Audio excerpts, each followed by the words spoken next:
108 जन्म, हर बार वही देवी, वही तपस्या, वही शिव, लेकिन फिर भी मुक्ति नहीं मिली। क्या आपको पता है, पार्वती को अपने हर जन्म में बस एक ही सवाल खाता रहा, आखिर मुझे वो ज्ञान क्यों नहीं मिला जो शिव जी छुपा रहे हैं। आखिर मुझे वो ज्ञान क्यों नहीं मिला जो शिव जी छुपा रहे। उसने वर्षों तप किया, शरीर तक त्यागा, लेकिन अंत में एक लाश बनकर शिव के कंधे पर लटकती रही।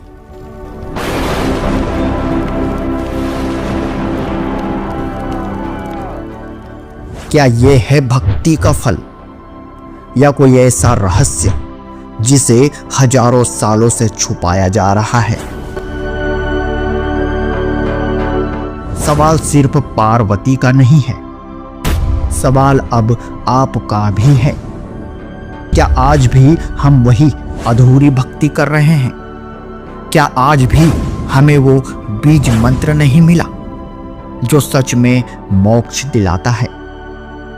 आइए जानिए उस अलौकिक ज्ञान को जिसे जानने के बाद पार्वती भी चौंक गई थी और जिसे आज संत रामपाल जी महाराज पुनः प्रकट कर रहे हैं। अब आप जी को एक कथा और सुनाते हैं जिससे बहुत कुछ निर्णय होगा।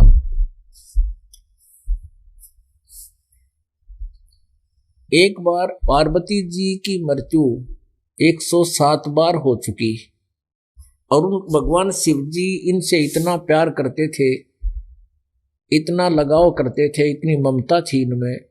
पार्वती मर जाती थी, भगवान शिव जी हाहाकार करते रहते थे। एक कथा है कि एक बार पार्वती जी अपने पिता राजा दक्ष की हवन कुंड में छलांग लगाकर जल गई थी, खत्म हो गई थी।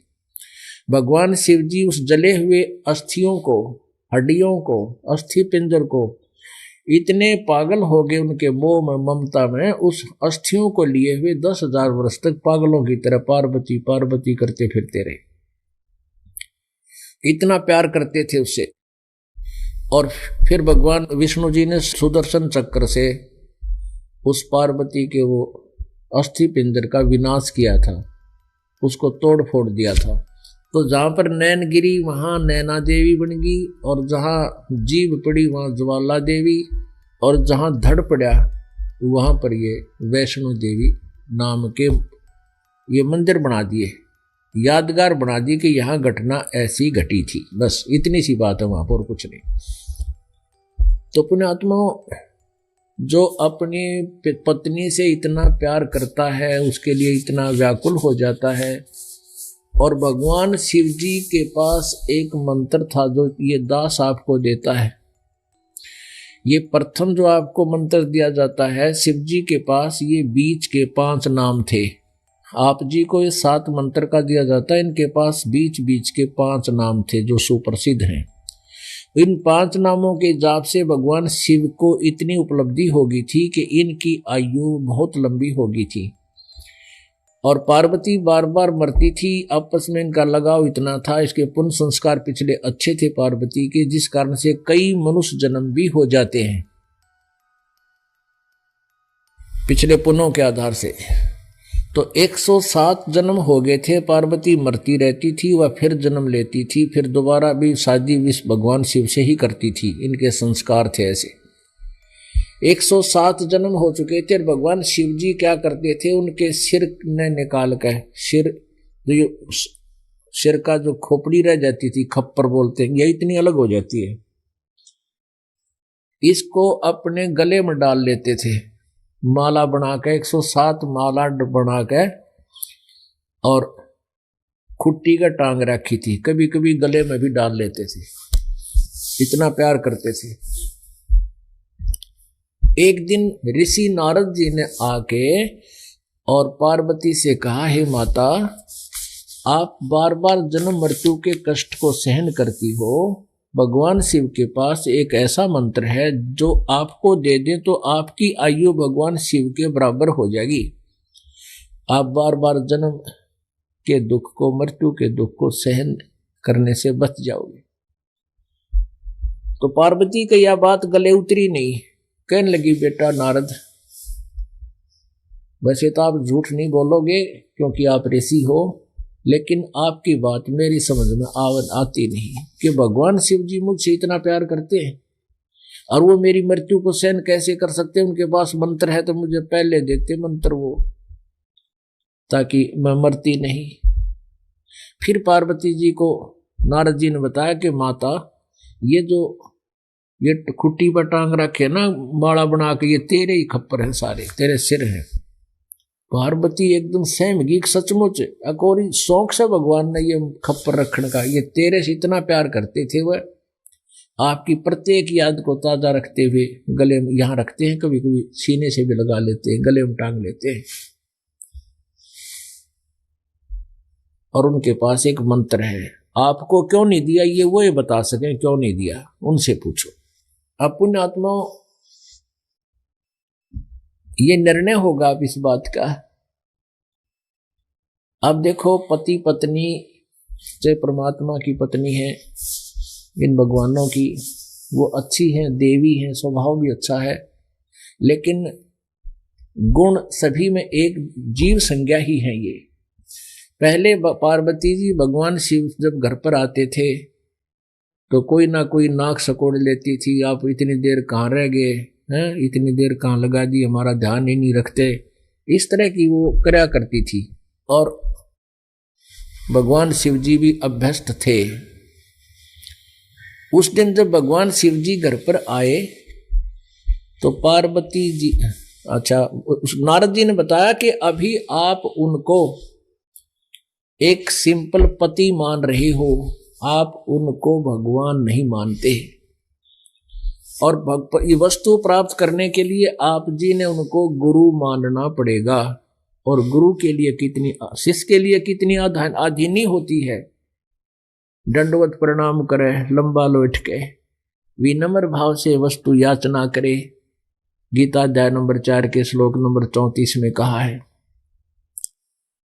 तो पार्वती क्या समझ में आ गई, कोई तो बात बिगड़ गई, फिर कोई त्रुटि मेरे में रही है, जो भगवान इतना मुझसे प्यार करते हैं और फिर मुझे ये वस्तु नहीं दे पा रहे हैं, अवश्य मैं योग्य नहीं होंगी। अब जब भगवान शिव जी आए घर पे, पहले तो पार्वती कुछ और डांट डूट मार दिया करती, और उस दिन तो दंडवत प्रणाम किया और पैर पकड़ दिए। पैर पकड़ के ने बोली, भगवान एक परमात्मा, मैं तो बालक हूं, आप तो प्रभु हो, अवश्य मुझसे कोई गलती हुई होगी, मैं बहुत नालायक हूं, मेरे से आप जी ने एक अनमोल वस्तु छुपा रखी है, आपने मुझे वो अमर मंत्र नहीं दिया।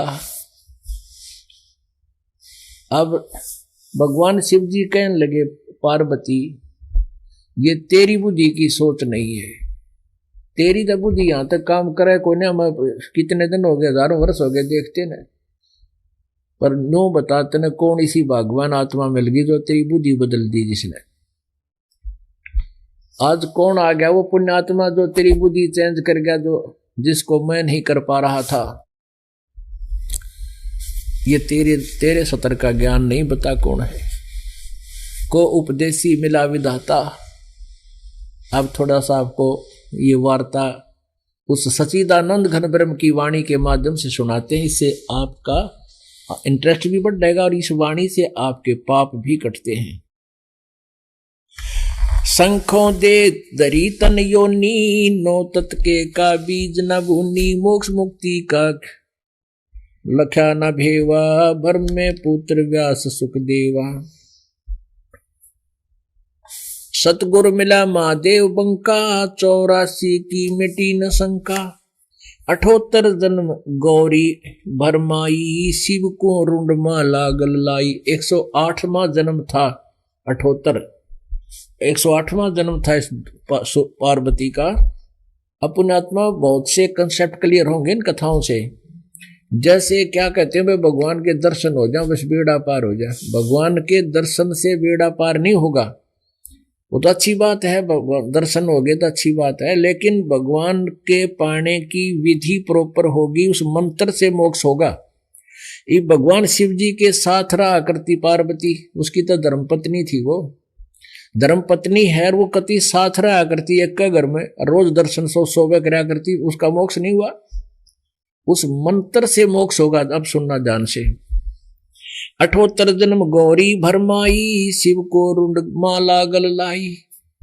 अर्ध शरीरी देवी गौरा, जिनका थीर भयानी भोरा। अर्ध शरीरी अर्धांगनी, स्त्री को अर्धांगनी मानते हैं, सबसे निकटतम रहने वाली। तो कहते हैं उस वो भी पार ना हुई। भगवान की शिव जी की अर्ध शरीरी थी, वह तो अर्धांगनी थी, उसका भी जन्म मृत्यु नहीं समाप्त हुआ। क्या बताते हैं? अर्ध शरीरी देवी गौरा, जिनका थिर बयानी भौरा, यानी उसका भी जीव सथिर नहीं हुआ, जन्म मृत्यु में थी। नारद मुनि उपदेश बखाना, गिरजा सुनो मोक्ष पद ज्ञाना। सुन हे देवी गौरा माई, 68 तीर्थ पर भी नाई। पिंड प्रदान किए कै बारी, खुली नहीं ये मुक्त दुआरी। कहते हैं नारद जी बता रहे हैं कि कितनी बार तक तू तीर्था पर घूम आई थी, और ना जाने कितनी बार पिंड प्रदान तेरे हो लिए, लेकिन तेरा जन्म मृत्यु मिटा नहीं। रुंडमाला शिव के गले, गिरजा के सिरसी से। भक्ति दुराई देव को, ना परस्या जगदीश। नारद जी बता रहे हैं तुमरा देवी रूप विशाला, शिव तो पैर रहे रुंडमाला। बहुतक प्रलय हो जाई, लंबी उम्र शिव कलमाही। दीर्घायु शिव है अनुरागी, तुम देवी गौरी दिल त्यागी। मूल मंत्र नहीं नाम सुनाया, ताते कल्प होए तेरी काया। तेरे को वो मूल मंत्र जो उसके पास सही ज्ञान है, नाम है, वो तुझे नहीं दिया, इसलिए तू जन्म मृत्यु से छुटकारा नहीं पा पाई। महादेव देवन पति देवा, जिनकी करी न देवी गौरी सेवा। कर बंधन कर शीश निमावो, तन मन अर्पो शीश चढ़ाओ। अब नारद जी बताते हैं किसी जब दीक्षा लेनी होती ना, जैसे परमात्मा भी कहते हैं कि तन मन धन अर्प गुरु सेवै, हो गलतान उपदेश ही लेवै। अति आधीन बोले सब बहना, मेटे सकल कपट के बहना, यानी कत्याधीन हो। तो यहाँ नारद जी बता रहे हैं कि तुमने हाथ जोड़ के पैरा में पड़ना चाहिए। कर बंधन कर शीश नमावो, तन मन अर्पो शीश चढ़ाओ। शिव है मोक्ष मुक्ति के दाता, तो से भेद कहूँ गौरी माता। चरण गहो चिंतामणि केरा, ताते प्राण अभय हो तेरा। कहते चरण पकड़ देना अब के गरमाओ जब। कमल रूप देवी दिल कीन्या, नारद मुनि उपदेशी चीन्या। जद आए शिव मंदिर अवधूता, देवी चरण लिए सतरूपा। अब कहते हैं नारद जी के ज्ञान सुनकर उसका समझ में आ गई। कति कोमल, पहले तो एक आधी डांट मार दिया करती पति होने के नाते, और कहते हैं फिर तो कोमल कमल जैसा कोमल साफ दिल कर लिया। और जब भगवान आए तो क्या बोली? चरण पकड़ रोवत है बाला, मोरे शीस किए रुंडमाला। मोसे भक्ति दुराई देवा, मैं जानी नहीं तुम्हारी सेवा। मोसे भक्ति दुराई स्वामी, हमसे वेद कहो निज धामी। मैं बाला हूँ अबला भोड़ी, पार निभाओ हमारी डोली। पूर्व जन्म की कथा सुनाओ, मूल मंत्र शिव हमको राओ। मूल मंत्र महबूब का ई सुनाओ मोही। जुगन जुगन के पातक छूटे, छूटत है दिल द्रोही। भूल रही बहु सागर माही, मोक्ष मुक्ति के दाता तुम ही।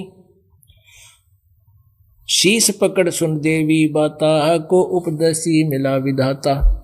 अब हाथ जोड़ कर चरण पकड़ करने बोलिए, भगवान आपने मेरे सिर ये गले में डाल रखे और मेरे से अनमोल मंत्र छुपा रखा, मैं तो बूढ़ी बाड़ी एक बालक हूँ, आपकी बच्ची समझो, आपके गुरु रूप में आपकी बच्ची हूँ मैं, बाल बुद्धि है मेरी, आप तो भगवान हो, ईश हो, आपने मेरे से ये अनमोल मंत्र छुपा रखा है। उस परमात्मा मैं भूब का, यानी मंत्र शिव जी दे रहे हैं, लेकिन वो परमात्मा के पाने का। फिर क्या बताते हैं, शिव जी बोले उसका सिर पकड़ कर रोआ थी, जब ऊपर न उठाए, उठो एक बार बैठ मेरी बात सुनो। कहते हैं शीश पकड़ सुन देवी बाता को उपदेशी मिला विधाता। सिर पकड़ कर नो बोला, नो बता तने यू मिला कौन विधाता, अच्छी आत्मा यानी भगवान ना आया होगा तो तेरी बुद्धि ने चेंज कर गया। को उपदेशी मिला विधाता, ये तो ना ही ज्ञान तुम्हारा, हम सु भेद कहो परवारा। अब शिव जी बोले ये तेरे सत्र का लेवल का ज्ञान कौन है जो तू आज बोल रही है, ये तेरा ज्ञान नहीं है, किसी और ने बताया है, बताओ कौन है। गिरजा कहे सुनो शिव स्वामी, तारण तरण आदि गन्नामी, नारद मुनि उपदेश समोदम, दीना ज्ञान ध्यान प्रमोदम। मुझे नारद जी मिले थे और उन्होंने सारी बात बता दी मेरे थे। शिव समर्थ बोलत है जब भी, गौरी ज्ञान सुनाया तभी, कोट कलब जुग पर ले बीती, ज्ञान ध्यान सभी परचिति, तुमरा मन नारद मुनि फेरा, सुनो ज्ञान तुम गौरी मेरा। बनखंड चलो गौरी दीवानी, पंछी सुने ना हमरी वाणी। अपने आत्माओं, पार्वती पैर पकड़ कर रो रही है और कहने लगी, हे भगवान जब मैं मरती थी क्या आप दुखी नहीं होते थे? आप दुखी नहीं होते थे? भगवान शिव जी कहता है कि मैं कितना दुखी होता था वो मैं ही जानता हूं। सारी कथा बताई कि एक बार तेरी मृत्यु हो गई थी, राजा दक्ष के दरबार में तू जड़कर मर गई थी, तेरे शरीर अस्थि पिंजर न ठाए 10,000 वर्ष तक पागलों की तरह सीने से लगाए फिरता रहा। मैं इतना दुखी हुआ करता जब तू मरा करती। और मैंने तेरे को बहुत बार कोशिश की, भगवान शिव जी कहा करते थे कि भगवान की भक्ति करनी चाहिए, वो खुद भी साधना करते हैं, लेकिन लोक वेद के आधार से पार्वती न्यू क्या करती, जिसके पति भगवान हो, आप सब देवों के देव हो, वह भगवान हो, क्योंकि वह अपने उसी विधान से, तो मुझे क्या जरूरत है भक्ति करने की, आपको पाने के लिए भक्ति मैंने कर ली, अब मुझे जरूरत नहीं। आप तो परमात्मा हो, मैं और क्या पाऊंगी इससे आगे। इतनी बुद्धि का सत्र है देवियों का और देवताओं का। तो भगवान शिव जी बार बार बहुत से कई बार प्रसंग चेंज करा करता, बताता था भक्ति करनी चाहिए, परमात्मा की साधना से मोक्ष होता है। और लेकिन या कान्ना पे घटाड़ जाया करती पार्वती, सुना ना करती। तो भगवान शिव जी कहता है कि पार्वती मैंने कोशिश तो बहुत करी पर तूने मेरी एक नहीं सुनी। ऐसे समय में ये मंत्र मैं तुझे दे नहीं सकूं था। कैसे? कि जैसे एक सीप होती है, सीप जिसमें मोती बनता है, एक जीव होता है समुद्र में, और आपने छोटे मोटे तालाबों में देखे होंगे शंख जैसे आकार के सख्त सी धातु बन जाती है उनके शरीर में, अंदर कीड़ा होता है, उसमें जीव होता है। ऐसे एक सीप होती है चपटी सी, ऐसे सख्त से शंख जैसे उसका कवर होता है, शरीर होता है, उसमें एक जीव होता है, सीप बोल रहे उसमें। और सीप में मोती तब बनता है जब ऊपर आकाश का स्वच्छ जल, स्वाति बूंद बोलते हैं, वर्षा के दिनों में वर्षा का जल उसको प्राप्त हो जाए, उसके मुंह में डल जा, और वो ऊपर के स्वाति बूंद को लेकर वो मुंह बंद कर लेती है, और उससे मोती बनता है, एक चमकीला पत्थर। और जब तक वो मुंह खुला ना हो उस सीप का, चाहे उसके ऊपर पूरा सावन बरस जा, बादुआ भी बरस जा, वर्षा होती रहे, वो जल उसमें असर नहीं करता।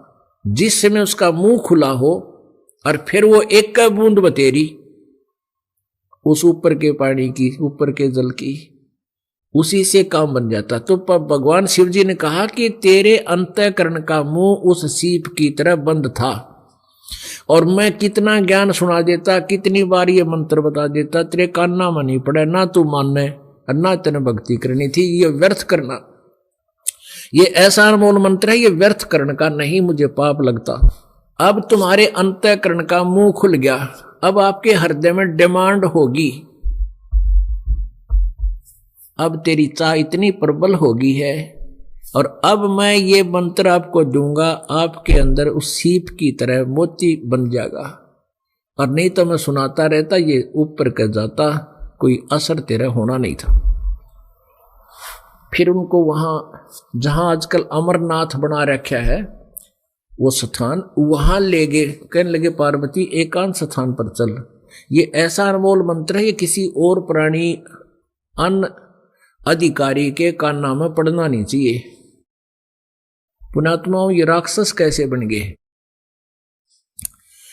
अब ये कैसे बन गए राक्षस के? ये नाम भी ले लेते गुरुओं पे, ऋषि, ये सारे ब्राह्मण थे, आम जनता ही थी, अच्छी आत्माएं थी, ये नाम भी ले लेते, मंत्र ले लेते गुरु जी से, फिर विकार छोड़ते नहीं, मंत्र भी जाप करते रहते, विकार भी करते रहते, तो उनमें सिद्धियां आ जाती।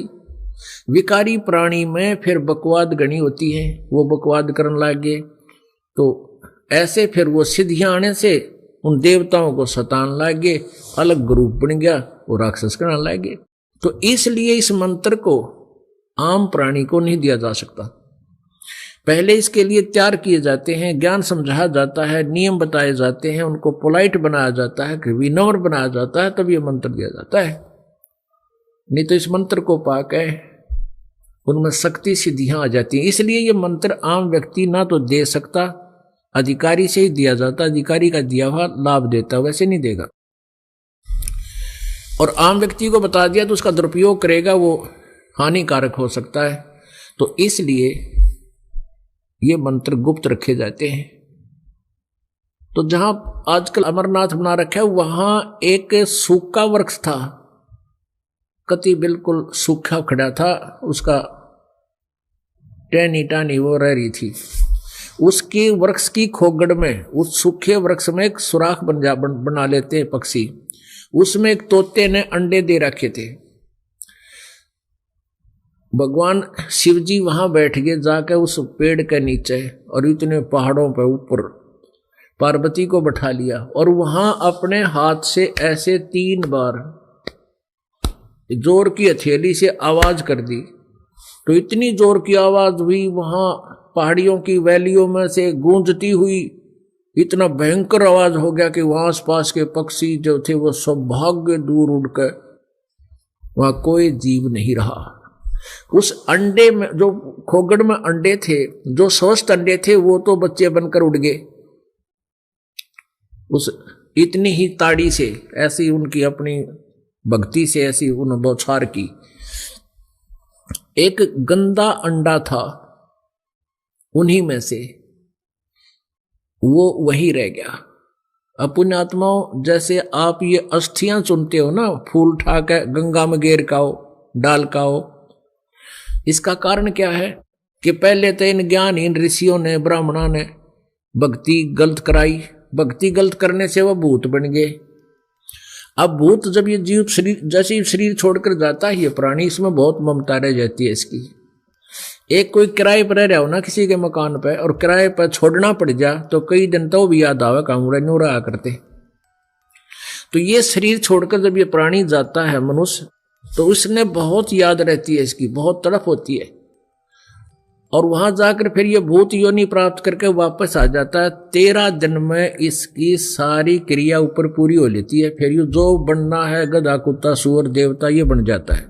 तो इन ब्राह्मण लोगों ने के समझदारी करी, औरतें पता मोक्ष माक्ष दिन का हो को ना, इन्होंने क्या किया कि तुम अपने माता पिता के, भाई बहन के, जिसके भी जो शरीर छोड़ जाता है, अंतिम संस्कार करते हो, तो वो सारी राख उसकी अस्थि उठा के चुन के उसमें और गंगा में गिराओ, दरिया में। क्यों गिराओ? वह किस लिए कि इसका मोक्ष हो जाएगा, मुक्ति हो जाएगी।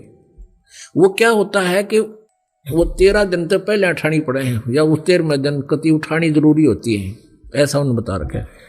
वो क्या करता है, वहां से जो प्रेत बन गया वो वापस आ जाता है, और कोई भी योनि में चला गया तो बात अलग हो जाती है। तो भूत बनते ही वो अपने घर पर होगा, घर पे क्या करते हैं, मंत्र करके कील गाड़ देते हैं, लोहे की, के घर में ना आ जा। जब तक माता पिता पूज्य थी, अरीब कदे घर में ना बढ़ जा, भूत बन गया। वो क्या करता है, फिर देखता तेरा शरीर कहाँ गया, उठा कर ले गए, शमशान घाट पर पहुंच जाता है। तो वहां वो क्या करता है, वो अस्थियों के चिपक जाता था, जैसे पहले उठाते नहीं थे, फिर ये क्रिया शुरू करी, उन अपने शरीर को ढूंढता है ऐसे वहां वो राख में। एक भी हड्डी अपनी पा जाए ना उसने, एक हड्डी भी, उसके भी चिपक जाता है मेरी है। और फिर ये जंतर मंतर करने वाले सेवड़े सिद्ध उन हड्डियों को उठा लाते थे और उन हड्डियां के चिपया वो भूत आ जाता था। फिर उसको अपनी सिद्धियों से लेकर के कंट्रोल कर लेते थे, फिर उस जीव का दुरुपयोग करते हैं। तो इन ब्राह्मणों ने ये चतुरता कर दी कि वो आवेगा भूत बनेगा, पक्का है, गारंटीड है। और बनते ही फिर वो शमशान घाट पर जावेगा, उन हड्डियों का चिपकेगा और ये जंतर मंतर करनी है, इसको उठा ले जाएंगे। और उसको वहां शरीर नहीं मिलेगा तो वो कहीं और चला जाएगा, छोड़ कर वहां से दूर भाग जाएगा। अब ये तो उनकी अपनी सोच थी। कहने का भाव हमारा ये है, आप दास ये समझाना चाहता है कि ये प्रक्रिया है, इस जीव की स्वभाव है। जैसे वो गंदा अंडा हो गया और उस जीव का संस्कार था उस गंदे अंडे में, ऐसे ही उसकी मृत्यु होनी थी। वो अंडा खराब होना था और वो जीव पहले ही उसमें भेज दिया जाता है कि तेरा संस्कार वियो है ऑटोमेटिकली। तो कुछ दिन ही उसमें रहने से वो जीव उसको अपना मान लेता है और वो जीव आत्मा उस गंदे अंडे के चिपकी बैठी थी।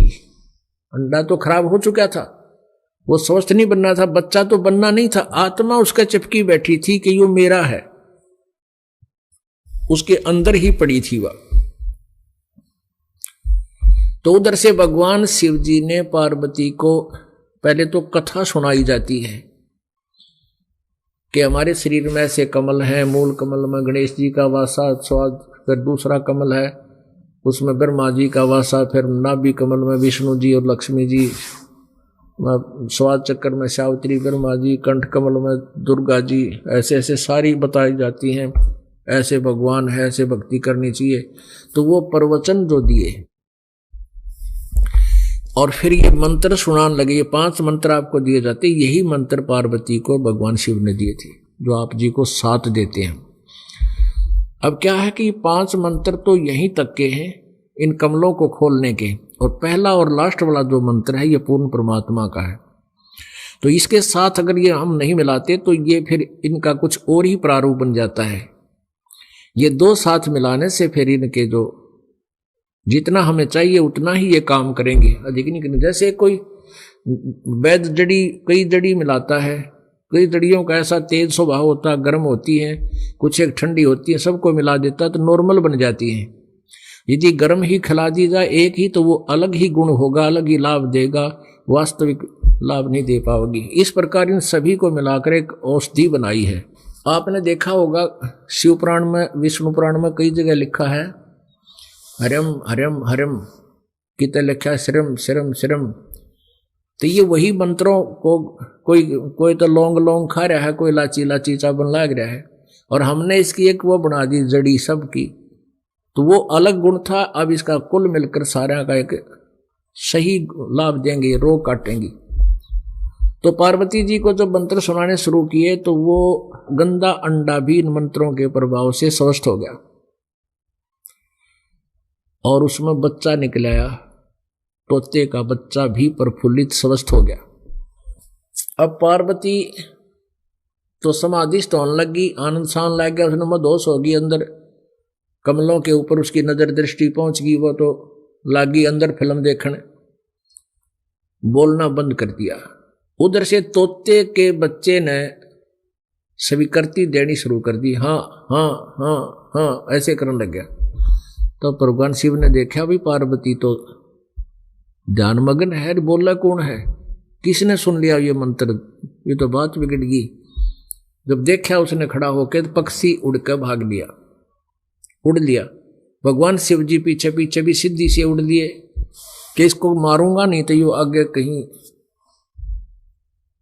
दुखी करेगा, ये इसने मंत्र सुन लिया, सिद्धियां इसमें आ जाएंगी, ये परेशान करेगा भक्तों को, जनता को, इसको खत्म कर देता हूं।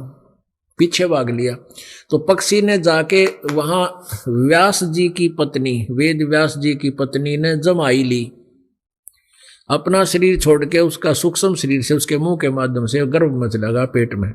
समय आने पर फिर वो उनका मिलन हुआ, तब गर्भ में बालक रूप धारण कर लिया। तो भगवान शिव ने जाकर कहा कि हे व्यास की पत्नी, तेरे पेट में गर्भ में मेरे ज्ञान का चोर है, इसने मैं मारूंगा। अब व्यास जी कहने लगे, हे प्रभु, कैसा ज्ञान, कैसा चोर, हमें कुछ बताइएगा। सारी बात बता दी। ऐसे ऐसे मैं पार्वती को नाम मंत्र सुना रहा था, इसने मंत्र सुन लिया, भी वो अमर हो गया, इसने मारूंगा। अब वो व्यास जी कहने लगे, हे महात्मा जी, हे भोलेनाथ, हे प्रभु, एक तरफ तो आप कह रहे हो यू अमर हो गया, और फिर इसने मारोगे क्यों करे जब यू अमर हो लिया? अब इसको मारोगे कैसे आप? अच्छा, अब शिव जी तो वापस आ गए, भैया बात ठीक है, इसने मारूंगा कैसे जब तू अमर हो गया? और गर्भ में ये मार नहीं सकते, उसको शरीर भी नहीं खत्म कर सकते। वापस आ गए। अपने आत्माओं कहने का भाव ये है, ये तो लंबी कथा है, फिर आगे सुनाएंगे आपको शाम के समय, अब समय पूरा हो गया। तो कहने का भाव ये है कि जैसे पार्वती जी को जहां अमरनाथ स्थान बताया जाता वहां यो मंत्र मिल रहा था, जिसका पार्वती ने फिर आजीवन जाप करना पड़ेगा, कर रही है, जिससे उसकी आयु इतनी होगी जब तक भगवान शिव की मृत्यु नहीं होगी, पार्वती आगे मरे को नहीं, इसके बराबर की उम्र होगी, फिर ये दोनों मृत्यु को प्राप्त होंगे। अब पुण्यात्माओं, इन तीर्थों धामों पर जाकर के हम मोक्ष की कामना करते हैं, ये हमारी भूल है। अब वो अमरनाथ स्थान केवल यादगार है कि यहाँ भगवान शिव ने पार्वती को दीक्षा दी थी, दैट्स ऑल, नथिंग एल्स। अब वो मंत्र आपको बरवाला आश्रम, सतलोक आश्रम बरवाला में मिल रहा, आपके लिए ये अमरनाथ है, वो पहाड़ नहीं। तो पुण्यात्माओं, ये है वो बातें, वो हमने मूर्ख बनाए बैठे हैं। बीजक की बात कहें, ये बीजक नहीं हाथ, वह पृथ्वी डोबन उतरे भाई कक मीठी बात। बोलो सतगुरुदेव। सत्य घटना, सत्य की तहता।